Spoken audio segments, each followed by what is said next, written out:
So here we go. We're going to go for the pack now. Let's get rid of those for a minute. And first things first, we're going to put the tent down the side of the bed. This is an Osprey Talon 44, I think. Yeah, Osprey Talon 44 pack.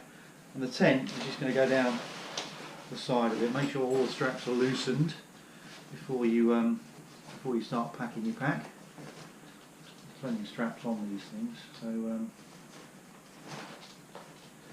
make sure they're all loose so that everything goes in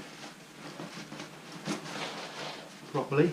So tent goes in, that could be wet, couldn't it? So you don't want it inside your waterproof bag, which is here. This is a waterproof pack liner from Sea to Summit. It's the medium size, and that fits the 44 quite nicely. In case you're wondering who you're watching, it's Find Your Adventure. And my name's Carl. So that's the waterproof pack liner in. It's got a roll top closure with a couple of little velcros to keep the top together. Roll top and then a little buckle clip. I'll show you how that works in a second. So in there, first things first, goes your sleeping mat in the bottom, and then I put my sleeping bag, well, quilt sleeping bag, I'll just stuff that inside the liner, and that fills out the bottom of the pack quite nicely there. On top of that, I'll put my bag with my clothes in it. That's my clothes that I don't need to wear that day, obviously. And then I'll put my food in. And then I'll put my stove in.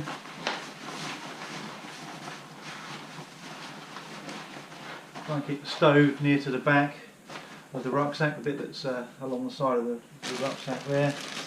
And then I'm going to put my maps in. All the maps go in the backpack, with the exception of the one that you're using that day. Better not put them all in then, had I? So let's take one out. One out.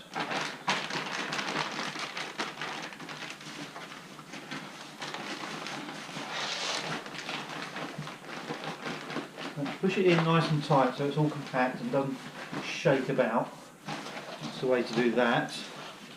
So now I've got a down jacket as well. Now I'm going to put that in kind of beside everything else. Just stuff it in, you know, it doesn't matter if it's creased, don't be too proud. The idea is it's going to keep you warm, no matter what it looks like. Yeah, you can roll it if you like. Hold it, do what you like, but I don't. It's easy to put it in. So that's that. And then I'm going to get the bivvy, just in case I need to keep the waterproof, keep the rucksack dry, rucksack sleeping bag dry. And we're going to tuck that down the outside of the pack, outside of the liner here, because that could also be down, couldn't it? That goes in there. They should be in the bottom of the pack, but bear that in mind, you'll always do something like that, so you just bung it in the top. If you haven't put it in, it's not the end of the world. Then we're going to have, I think that's pretty much it for the pack itself. There's going to be a lot more food that you're carrying at the start of the trip, or perhaps at the start of a stint of maybe 3 or 4 days where you're not going to see a store or something like that. That goes in on top of this lot here. So you can see there's still quite a lot of space left here that could be filled, and that's only a 44 litre pack. So it just goes to show you don't actually need too big a pack at all. So what I'm going to do here is just put the Velcro pads together to show you how that roll top closure works if you've not seen one before. Most of you will have done, I would think, and if you haven't, just don't forget to put a comment in the in the comment section of the video. If you've got a question, you squeeze all the air out before you roll it down. Roll down the roll top closure, and that's going to keep your stuff nice and dry, safe from moisture. And you can put any old stuff in the top here, maybe a fleece or something like that in the top.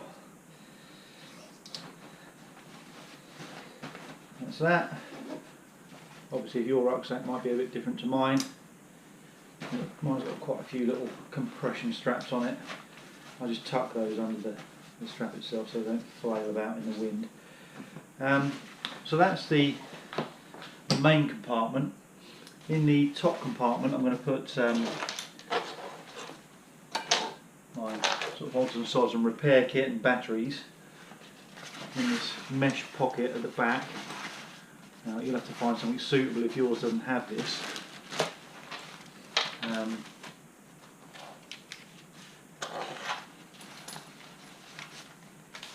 So repair kit, knife and things like that, my pen, spare rubber tops for the trekking poles, and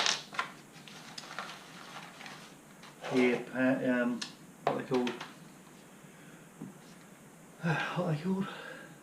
Earplugs, that's right. And I think that will do for that part of it. And then in the actual top of the rucksack we'll put a foil blanket and another one in there. Then we're going to put the wash kit in the top as well, with emergency food, first aid kit, toilet paper, that's where my cards and my games go as well, in the top of there, midge net, there's a little clip usually in the side of most of these pockets, and I just, if there's anything that needs clipping in there I do that. Likewise with my keys, I always make sure my keys are clipped as well. Oh, and those gels will go in there as well. And hat, gloves, balaclava, warm stuff. Tent pegs, they go along. These top pockets are often cavernous. If yours isn't quite so large, get yourself another stuff sack, put it in the top of your rucksack, and that will do you just well. Compass is going to go in the side here. You might want to clip it on with a little tiny carabiner. That's what I've done here. I clip it onto the zip,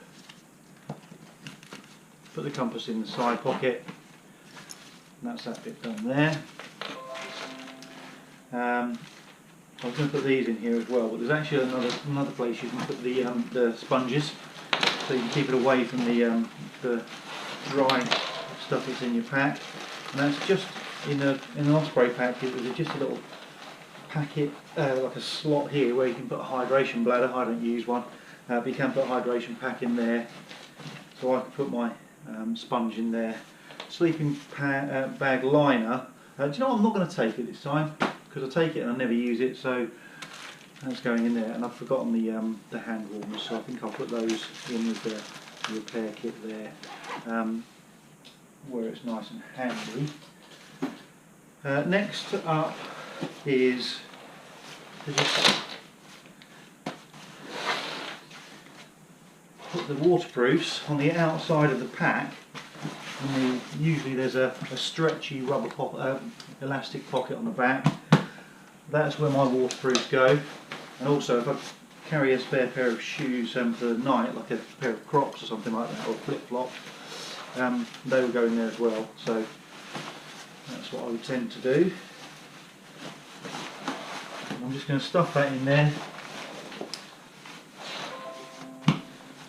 That's my jacket. I'll also put the poop scoop peg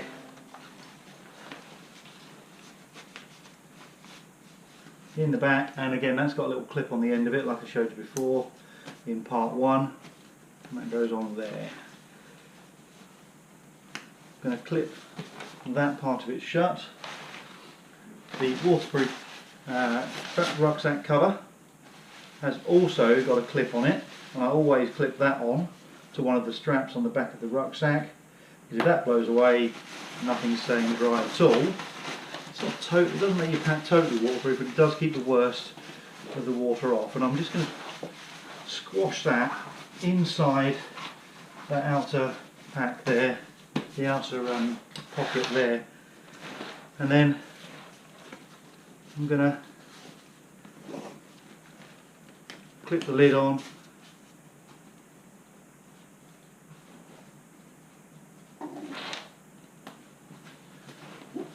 So that's now nicely packed. I'll probably have a bottle in one side with half filled with water, just a small bottle, maybe a litre bottle of water, or a 2 litre bottle, but squashed so that it's only got a half. Well, so it's only got a half. It's only half full with water, and it's squashed in nice and compact, so when there's no air left in it, so it doesn't stick out at the sides. Trekking poles will go on the side here. Now that's not for transit. That's not for whilst it's in the aircraft or anything like that, but whilst I'm walking, trekking poles go down one side of the rucksack.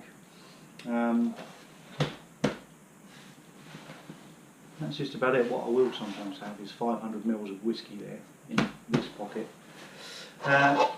Last thing to go on one of these clips is, it doesn't matter where it is, but I find it useful if I'm going to stop to have it on the front of the pack, or at least somewhere where I can grab it, or if you're walking with someone else, somewhere where they can easily grab it for you.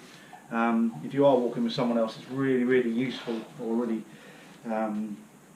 it's worth thinking about sort of you getting together a system where you get the other person's water bottle out for them. It just makes it so much easier. That's what I tend to do when I'm walking with people. I get their bottle out and vice versa.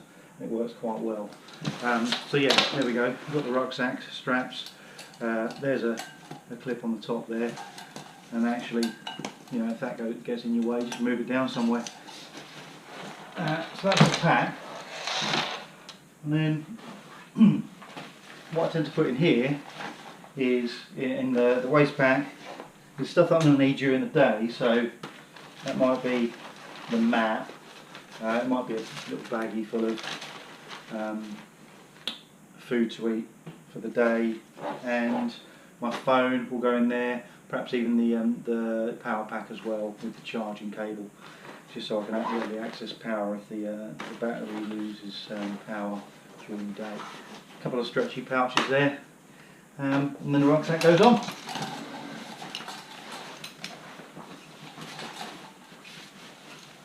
See, that's not the right place to clip it, is it? But you can easily find a spot for that. I mean, you can get to it quite easily, that's for sure. He says.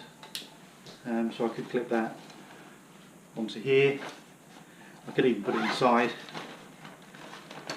that pouch. Just find somewhere that's comfortable for you. That's pretty much it, isn't it? Don't think there's much else to go in there. Obviously you can tailor that to your own needs, but I don't know how long that's taken. I guess the video has probably been running for, let's have a look, 15 minutes. That's a full pack. You could probably do it a bit quicker without having to talk about it. There we go. Enjoy your hike.